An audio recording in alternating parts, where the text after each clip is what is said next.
Assalamualaikum teman-temanku sekalian, bertemu lagi dengan admin di dalam channel Kenyataan Hidup 22.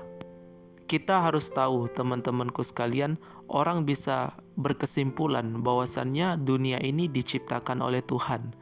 Orang-orang seperti ini adalah orang-orang yang berpikir secara kritis dan mendalam. Yang dimana orang-orang seperti ini berpikir tentang asal-usul dari alam semesta dan asal-usul dari kehidupan. Jadi kesimpulan bahwasannya adanya Tuhan yang menciptakan alam semesta ini adalah orang-orang yang berpikir secara mendalam, mendalami pikirannya sendiri, sehingga bisa mengambil kesimpulan dari mana manusia ini berasal. Hanya orang-orang gila saja teman-temanku sekalian yang tidak mempercayai adanya Tuhan. Kemarin sempat admin diskusi dengan orang-orang ateis yang tidak mempercayai adanya Tuhan. Setelah itu admin sedikit bertanya dengan dia bahwasannya jika kamu tidak mempercayai adanya Tuhan, maka dari mana alam semesta ini berasal? Itu pertanyaan admin.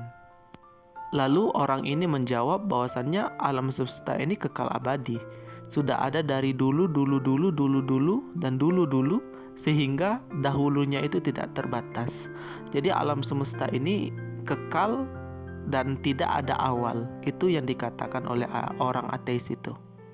Lalu admin bertanya lagi, lalu jika alam semesta ini kekal abadi sebagaimana yang kamu katakan dan kamu jelaskan, lalu yang ingin admin pertanyakan lagi adalah bagaimana sesuatu yang mati menciptakan yang hidup. Sesuatu yang hidup itu punya kehendak, yang dimana dengan kehendaknya ini bisa menciptakan. Maksudnya gimana ini kata orang ateis itu? Lalu admin katakan ya contohnya seperti manusia gitu. Alam semesta ini kan benda mati gitu. Bagaimana mungkin bisa menciptakan sesuatu yang hidup contohnya seperti manusia ini gitu. Kecuali dulu ada yang maha hidup dan itulah yang kekal abadi dan itulah yang menciptakan dan itulah yang kita sebut Tuhan. Jadi kalau kita nisbatkan sesuatu yang kekal abadi itu alam semesta ini kan benda mati, dia tidak bisa berbuat. Bagaimana bisa menciptakan sesuatu yang hidup seperti manusia ini? Dari perkataan admin tadi, ya orang ateis itu hanya bisa terdiam teman-temanku sekalian. Jadi bisa kita ambil kesimpulan teman-temanku sekalian, ada yang menciptakan alam semesta ini. Itulah yang kekal, yang punya kehendak, dan entitas tersebutlah kita sebut Tuhan. Dan kita bisa percaya Tuhan itu ada melalui pemikiran secara mendalam, melihat alam semesta, melihat ciptaannya. Setelah itu kita bisa sampai kepada kesimpulan bahwasannya ada yang menciptakan. Seperti ini saja teman-temanku sekalian. Admin yakin bahwasannya HP ini ada yang menciptakan, meskipun admin tidak pernah melihat siapa orang yang menciptakan HP ini. Jadi HP ini bisa admin simpulkan bahwasannya ada yang membuat HP ini.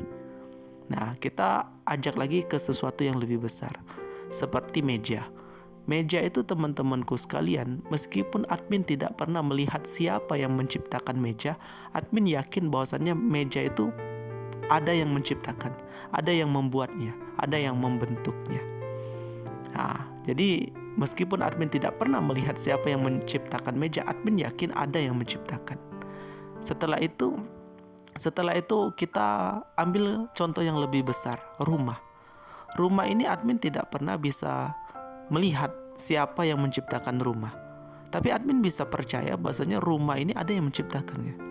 Ada yang membentuknya, ada jendela, ada mungkin saja atap, ada semuanya mungkin saja lengkap.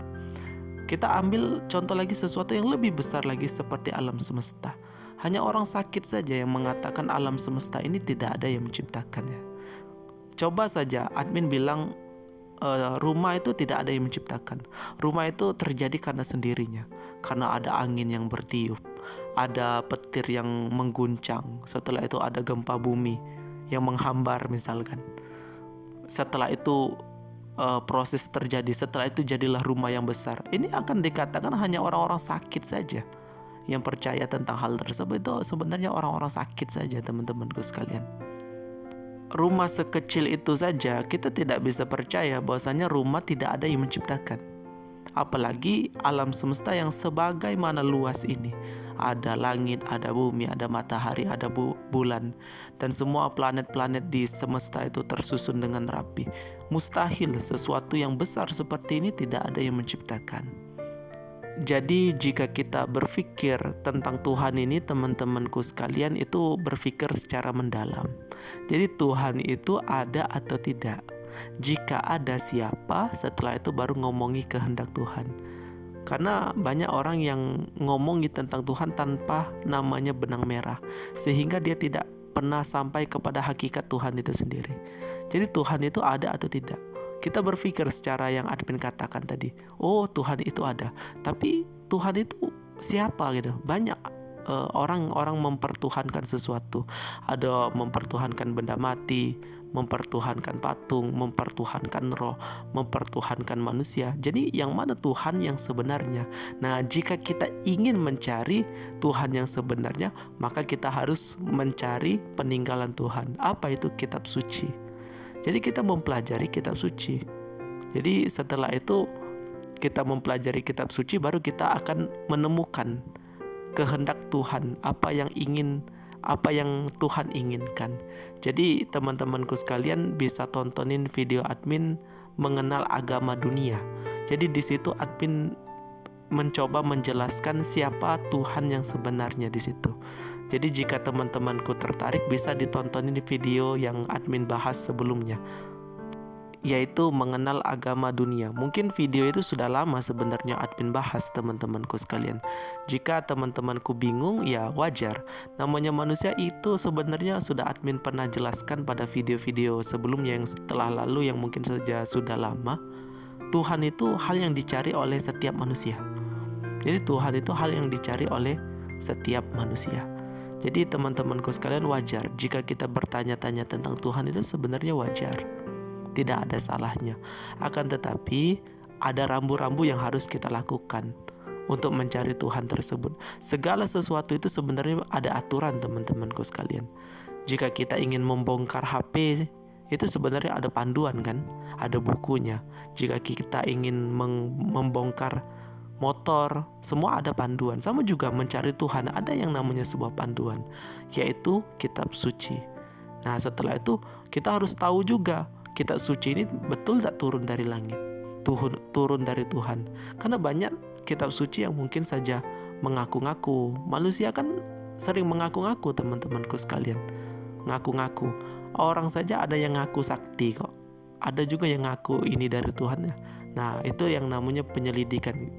Jadi jika kita ingin mengetahui tentang Tuhan, kita juga harus tahu tentang kitab suci. Mungkin sekian penjelasan admin pada video kali ini. Semoga bermanfaat. Lebih dan kurang admin mohon maaf. Kepoin terus channel admin karena masih banyak sekali seputar filsafat Islam, pemikiran Islam yang ingin admin bagikan untuk teman-temanku sekalian. Jika teman-temanku tertarik untuk belajar filsafat Islam, bisa dikepoin channel ini karena sudah banyak sekali hal-hal yang sudah admin bahas di sini. Jadi jika teman-temanku merasa video-video admin bermanfaat, bisa ditontonin dan juga di-share. Saya admin undur diri. Wassalamualaikum warahmatullahi wabarakatuh.